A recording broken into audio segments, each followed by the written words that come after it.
I'm Doug Boynton. Thanks again for joining us for WHRO's Weekly Edition, highlighting the week's news and stories happening in our area.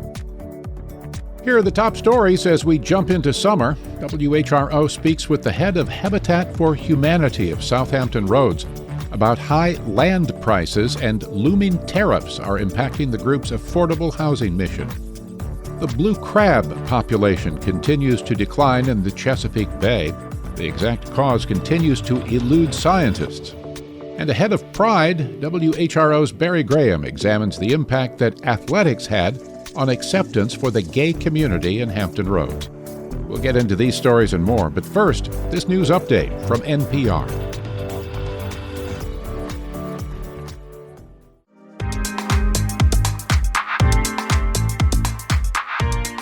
It's WHRO's Weekly Edition. We start off this week on the regional political scene. A new Roanoke College poll shows Democrats with a double-digit lead in the race for Virginia's next governor. As the story and the numbers evolve, WHRO's Ryan Murphy has the details. A new Roanoke College poll shows Democrats with a double-digit lead in the race to become Virginia's next governor. Former Congresswoman and Democrat Abigail Spanberger leads Republican Lieutenant Governor Winsome Sears by 17 points in the new poll. 43% of the 658 residents who talked to Roanoke College say they're backing Spanberger, while 26% say they support Sears. 28% say they're still undecided. The poll also found Virginia voters' opinions of Republicans in general, including President Donald Trump and current Governor Glenn Youngkin, are less favorable than attitudes towards Democrats. Ryan Murphy, WHRO News. From blue crabs, which we'll talk about later, to other environmental issues we'll speak of right now, new research shows the Chesapeake Bay is seeing a big increase in underwater heat waves. WHRO climate reporter Catherine Hafner has some insight.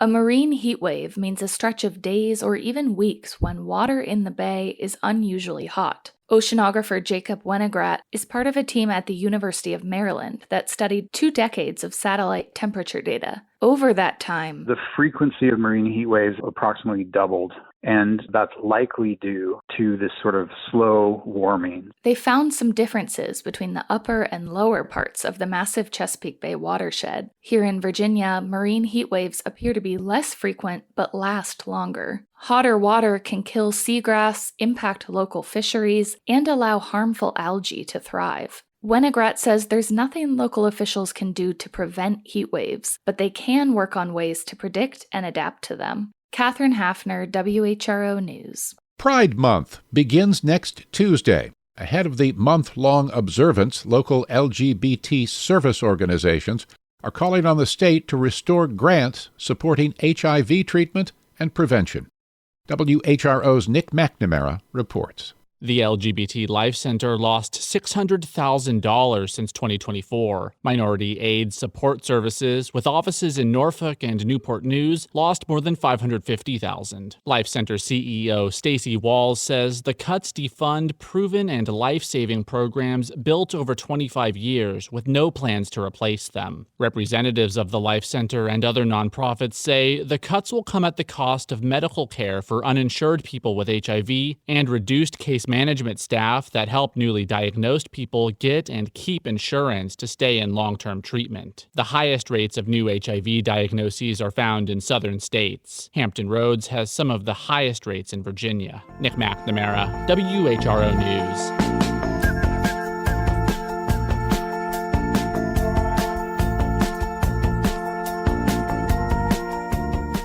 Turning now to housing, which seems to be in the news a lot lately. Land sold for residential development in southeastern United States was far more expensive than anywhere else in the country last year.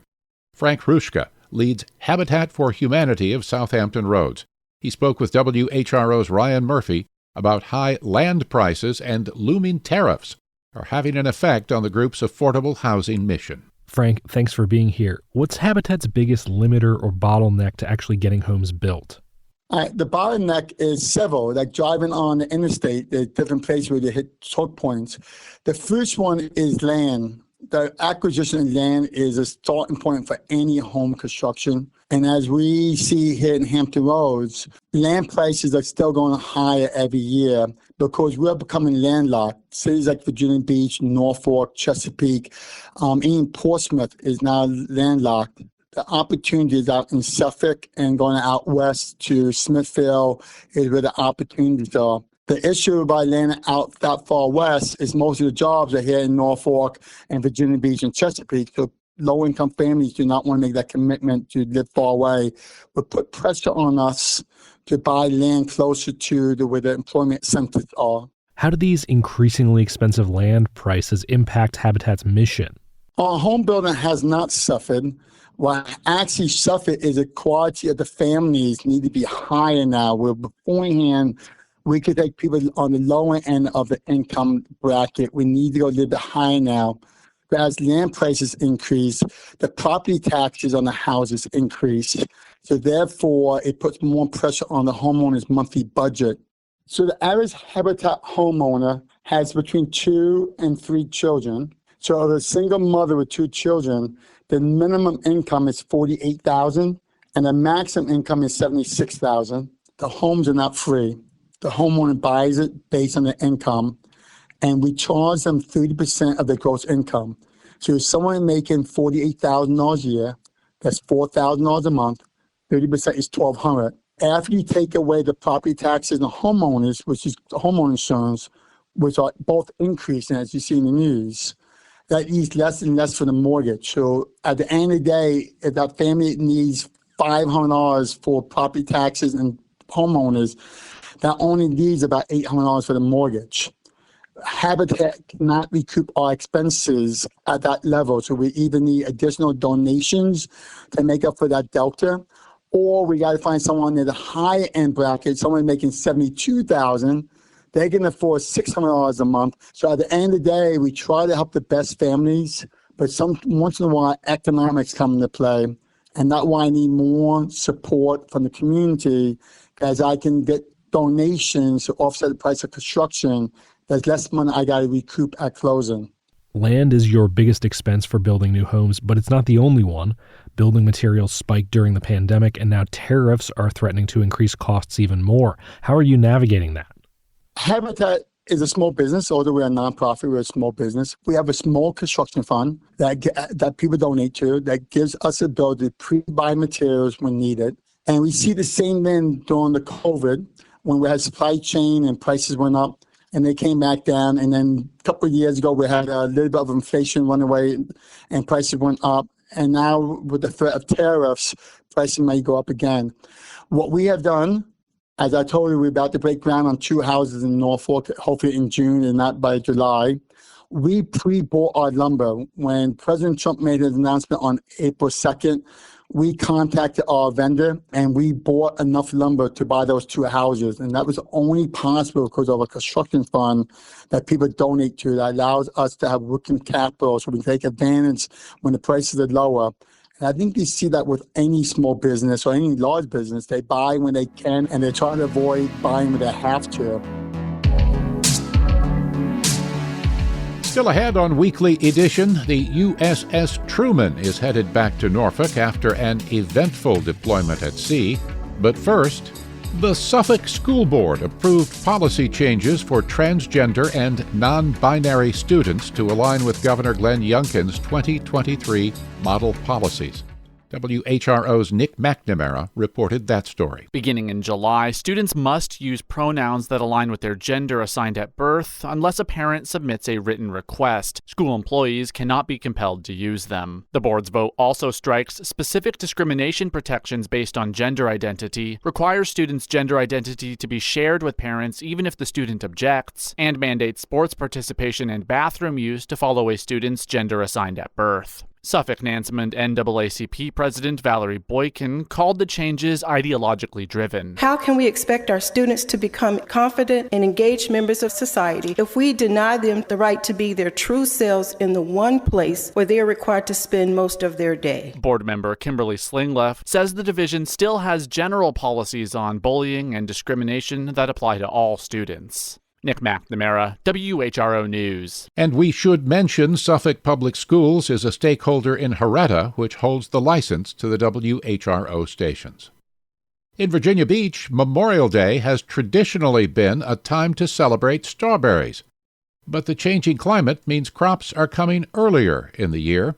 WHRO's Sienna Morales has more. The Pungo Strawberry Fest brought droves of people to Virginia Beach's farmland to celebrate strawberries for years, and a handful of festivals have since popped up to take its place. But strawberry plants are bearing fruit earlier in the season. Mike Cullifer, grower at Cullifer Farms, says their peak time this year was early April.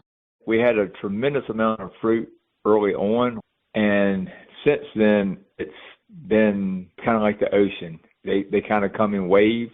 That unpredictability, among other things, made it hard this year for farmers to participate in fests, such as the inaugural Strawberry Fest at the beach. Sienna Morales, WHRO News. Looking back again to the environment, there's been much talk in the past few weeks about a continuing decline in the blue crab population of the Chesapeake Bay. WHRO's Catherine Hafner has the latest on that story. Blue crabs in Virginia and Maryland dipped this winter to the second lowest number since officials started surveying the population in 1990. The all-time low was in 2022. The decline happened across all types of crabs, adult and juvenile, male and female. Officials say the numbers vary each year because of things like weather and availability of seagrass habitat. The long-term trend could be tied to pollution, climate change, and the rise of invasive blue catfish, a major predator. Scientists say they need more research to fully understand why the bay is losing crabs. Catherine Hafner, WHRO News. Hurricane season begins on Sunday. We also see more thunderstorms, and with the weather comes power outages. What do you do when the lights go out? I visited Dominion Energy's Regional Operations Center in Norfolk earlier this month. That center covers most of southeast Virginia and northeast North Carolina. We have 11 districts. That goes as far west as Emporia, south Roanoke Rapids, Williamston, Outer Banks, and we go as north as Williamsburg. And Surrey area. That's Morgan Murph, a shift manager for Dominion. The center is able to monitor the power lines from end to end. We start with the generation station, goes to our transmission lines, goes to our substations, and then from there our distribution lines take it to your household transformer, which comes to your house. So when the lights go out, you are as much a part of the monitoring system as they are. You are close to the situation, and you are able to describe what you see. When a customer reports an outage or an issue with their power through an app or online or a telephone, that's either going to go to our call center, and the customer will talk directly to the call center, who will then put in the issue, and then we'll receive it down here, and we'll likely follow up with that customer if it's an individual outage, or they will put it in on the app or online, and we'll get it directly in here, and then we call the customer. Operations Center Supervisor Richard Thornton says that helps them get an idea of the situation even before crews are dispatched. So when the calls come in, they can click, come down here, and it'll take them to exactly what transformer that's from. They know the address, who's calling in, and then on top of that, they have customer information with a telephone number. Sometimes it doesn't show up, but if it's an account with an active account, they have a customer's name, telephone number to call them and kind of investigate right here, and the job hasn't even officially made up. It doesn't have to be a phone call. There is a Dominion Energy smartphone app. You can report the problem using that as well. Murph says things do get busy as a storm approaches. It depends on size of storm. If it's a hurricane, then our Emergency Preparedness Center in Richmond is the hub for the plan, the resource plan, the media logistics plan, everything. They make how we're going to handle the storm, how many resources we need, and then take that and get that information to each operations center. Because we have one here, one in Richmond, which we call Central, and then one in Northwest, which is Northern Virginia. So they come up with for a major storm, the plan, and then get that out to us, and then we here get that out to our local office districts, which we have 11 of in this room. Speed is important, but not more important than safety. We're always under the gun when the lights are out. You want to get the lights back on quickly. You want to, human nature is to rush, and that's like the worst thing for us in here is we have people saying, hey, when are those lights come back on? We got a hospital out. We got, big customers. And it's like, okay, we want to get them on quick, but we still have to verify our one lines and our maps and make sure we're, doing the right thing with the right device. That smartphone app is available for both the Apple and Android phones. You can use it to report an outage or downed power line. Or the telephone number is 866-366-4357.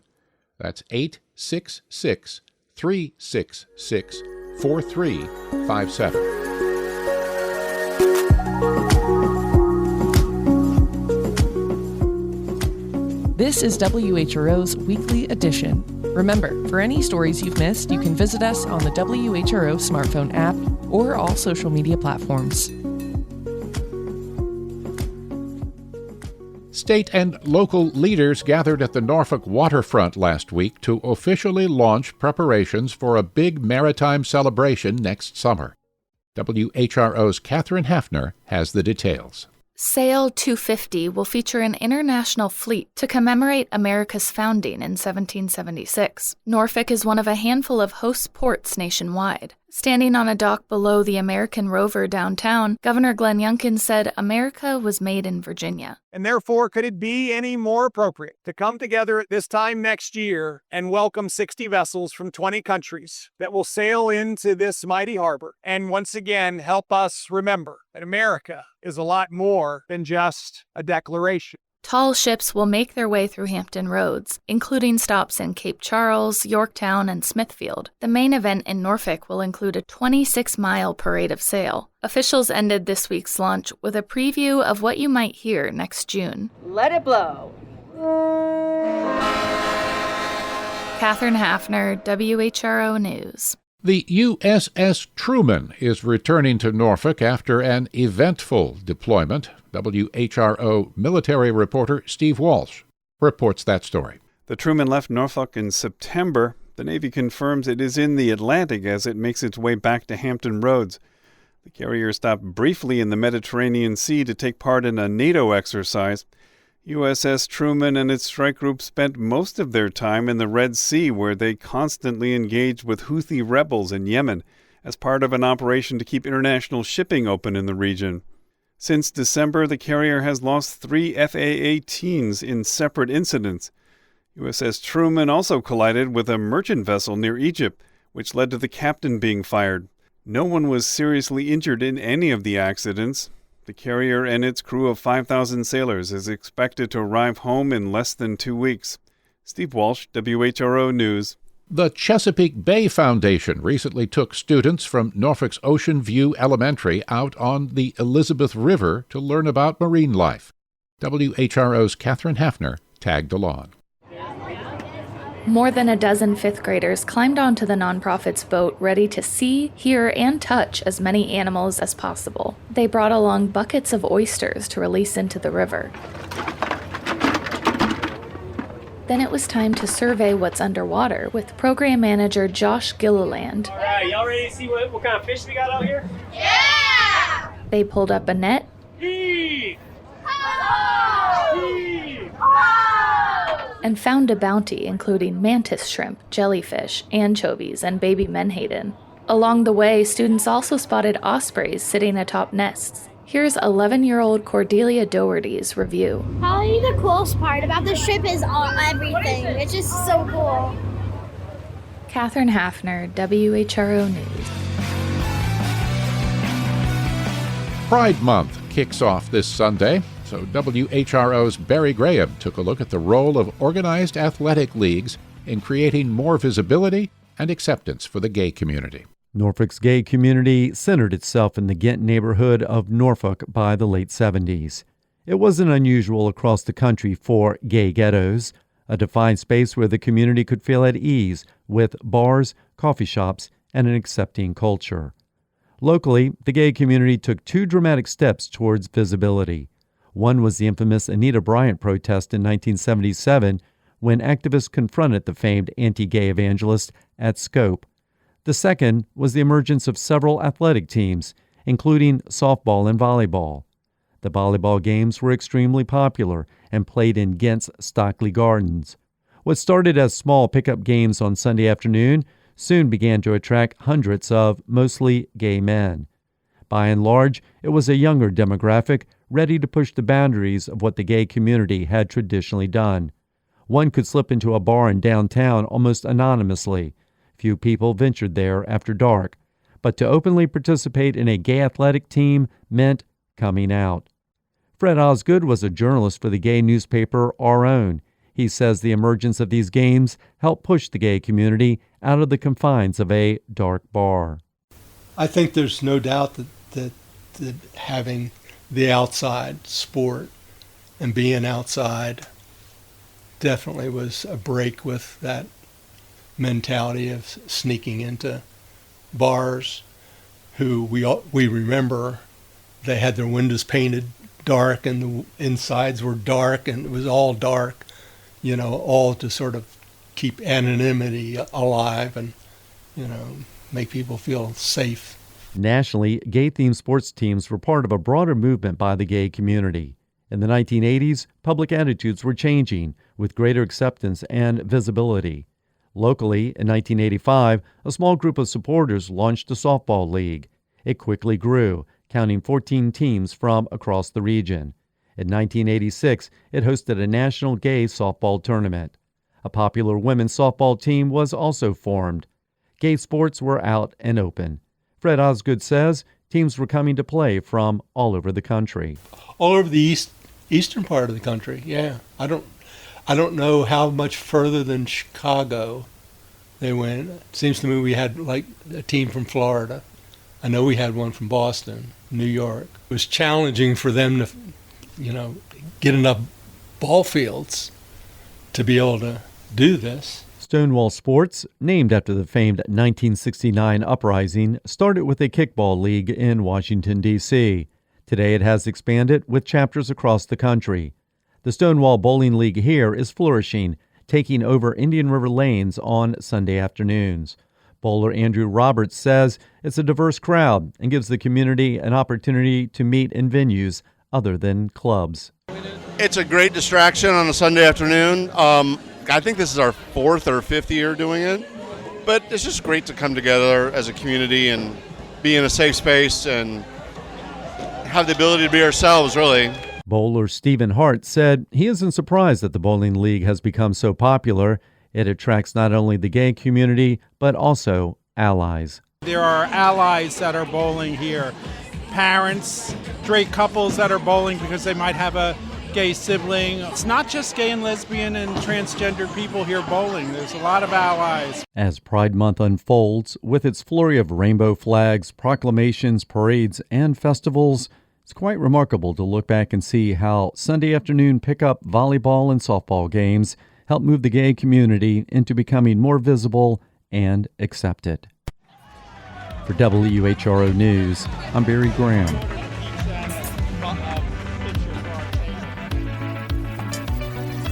You've been listening to WHRO's Weekly Edition. We had help today from WHRO's Ryan Murphy, Catherine Hafner, Nick McNamara, Steve Walsh, Sienna Morales, and Barry Graham.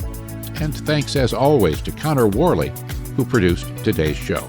A reminder, you can always catch full episodes on the Weekly Edition podcast feed, and you can get your news updates at WHRO.org, the WHRO smartphone app, and the WHRO Reports podcast feed. For all of us at WHRO and WHRV, I'm Doug Boynton. Stay safe. Be well.